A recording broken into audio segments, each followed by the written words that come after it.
Henry Cavill is facing some healthy competition at Prime Video as the anthology series steals the spotlight from his Warhammer 40K series. Hello viewers, welcome to Stats In. If you're just joining us, please subscribe and don't forget to turn on notifications bell for more videos. Promising things are happening in Hollywood and its surrounding streaming platforms. Movies are becoming more daring, directors are more risky, and actors are taking on more challenging roles. Meanwhile, the gaming franchise appears to be on the rise with those like Henry Cavill and Pedro Pascal leading the charge in making Warhammer 40K and The Last of Us the best in the business. Although the video game industry has struggled with live action over the past 3 decades since the release of Super Mario Bros. In 1993, the industry has only recently begun to grapple with games like Arcane, League of Legends, and Fallout, and Sonic the Hedgehog. While other, more controversial mods like The Witcher and Resident Evil exist on the fringes of classic game favorites, people are getting more than their fair share of good video game adaptations as the industry adapts and learns from the mistakes of its past. Amazon Studios has given Man of Steel actor Henry Cavill the freedom to build his own Warhammer universe and transform it into an extraordinary video game-to-live action experience. The actor, who has all the traits of a nerd and the looks of a superhero, graciously accepted after his controversial run with DC and Warner Bros. Left him in the dark, not equipped to return to the comic book world. Meanwhile, Amazon has apparently given the green light to another project, Secret Level, an anthology series that has adapted more than 15 games in the collection as short stories, including one episode based on the Warhammer 40K universe.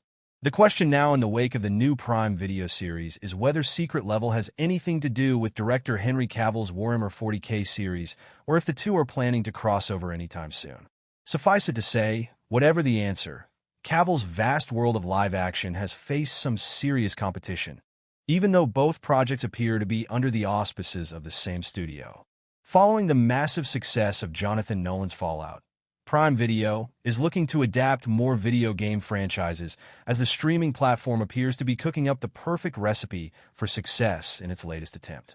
Now, Secret Level has surged in popularity among fans with its innovative new model of adapting 15 separate games into an anthology series of short stories, spanning the spectrum of games past, present, and future via Games Radar Plus. However, that doesn't mean that Henry Cavill's solo adaptation of Warhammer 40K can expect a Secret Level boost via a crossover episode in the near future. As far as executive producer Dave Wilson is concerned, they're completely separate at the moment. These franchises do not belong to us or anyone in Hollywood. They belong to the creators in Nottingham who have kept this franchise alive for 40 years. Wilson's claims confirm a clean start for Henry Cavill's Warhammer Cinematic Universe expanded live action on Prime Video despite the growing popularity of Secret Level on the platform as well. Whether Warhammer 40K sinks or swims will be entirely independent of Secret Level's involvement in the project to which Cavill has devoted himself for so long. Cavill was born in Jersey, the largest and southernmost of the Channel Islands, which are dependent territories of the British Crown and are located off the coast of Normandy, France. He is the fourth of 5 sons of Marianne Cavill, née Dalgliesh, a secretary, and Colin Cavill, a stockbroker.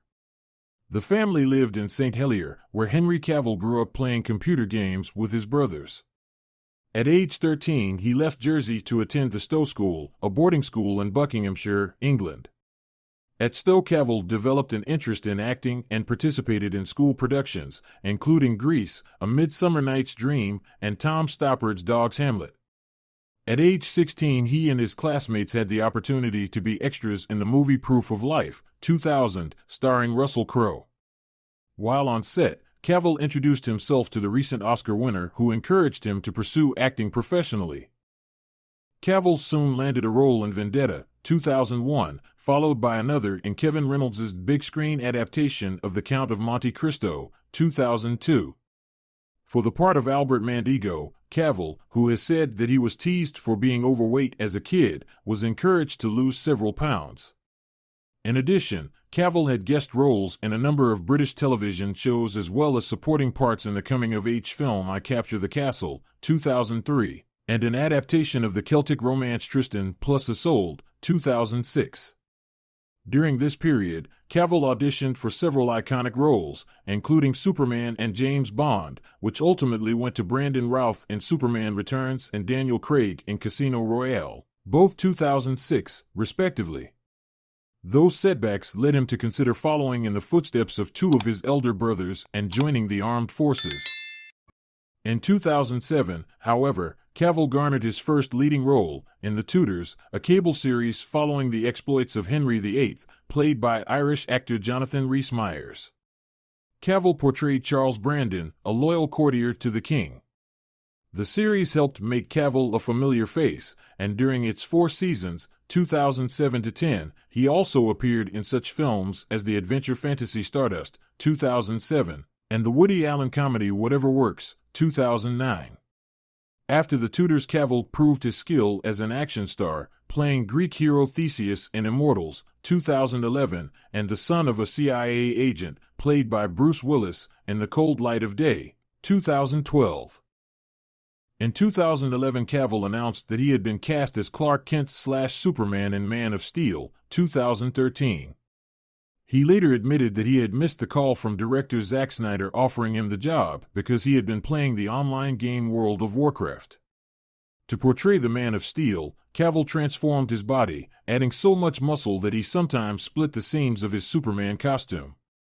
He also had the opportunity to work alongside Crow, who played Superman's father. Jor-El. Cavill went on to reprise the role in Batman v Superman, Dawn of Justice, 2016, starring opposite Ben Affleck as Batman, and in Justice League, 2017, featuring such DC comic book heroes as Wonder Woman, played by Israeli actress Gal Gadot.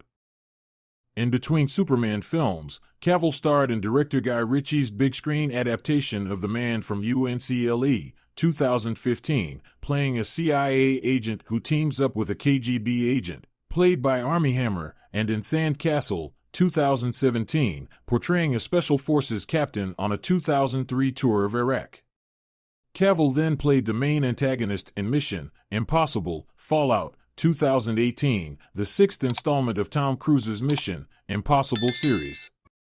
In 2019, he assumed the lead role in the hit Netflix series The Witcher, based on the novels by Polish author Andrzej Sapkowski, whose sources include Polish mythology and Slavic folklore.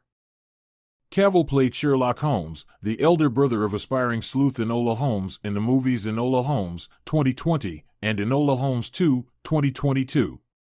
In 2022, Cavill had a cameo as Superman in Black Adam, renewing speculation that he was planning a return to the role 5 years after Justice League.